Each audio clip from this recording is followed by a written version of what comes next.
So finally, I've got two revisions here for how you might rearrange this speech. Because once again, I think it's got so much good stuff in it, but I would like to focus a little bit the arrangement.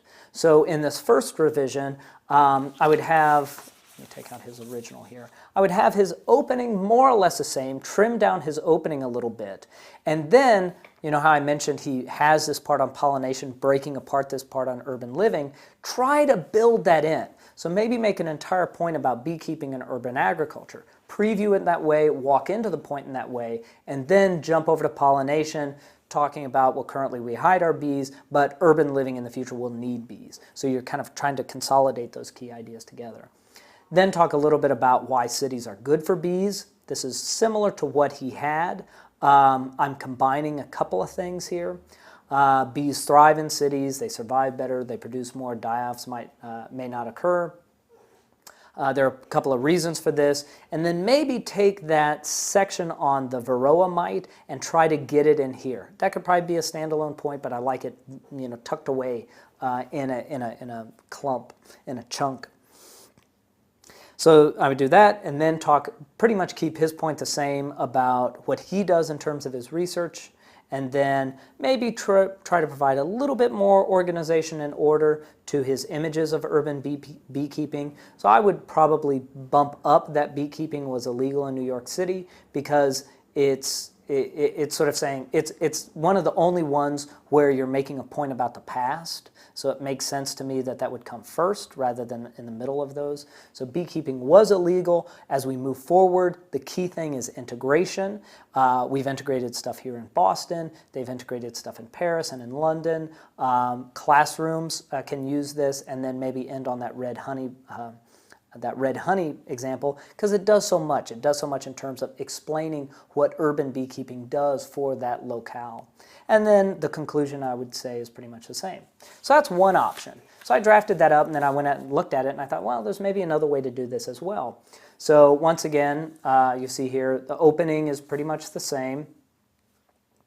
Then I've sort of trimmed a little bit that beekeeping and urban agriculture point. Pollination is essential to food growth, urban living, and eating. In the future, we'll need bees, and despite our clear need for bees, they're dying out due to the varroa mite. So here, we've already introduced the threat very early on, and it kind of it feels like the varroa mite discussion makes sense in that sort of opening gambit. Then you can talk about, well, cities can protect bees. So then my next 2 points, as I've drafted them up, are kind of in response to that 1C. Despite our need for bees, they're dying out. So what can we do? Well, cities can help protect bees, and we can help protect bees. Cities can protect bees, and we can immunize them. So cities protect bees. Why? They thrive in cities. Same points there. And there are possible reasons for this. Got the discussion of temperature and trains. Then moving on to we can immunize bees, and then that becomes his point about his research and what he does. And then moving on to the final point, which would be cities are important bee habitats. So here I've taken those snapshots and once again tried a different order to them. So we must overcome negative preconceptions. So again, starting with that beekeeping was illegal in New York City. And then having two ideas. So cities are important to bee habits. We must overcome negative preconceptions about bees, like when it was illegal in New York City.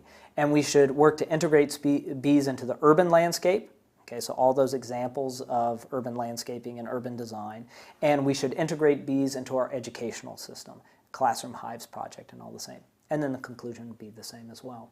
So those are two different ways of trying to organize that. So if I was talking through it, if someone was flowing it, it has a clear organizational pattern.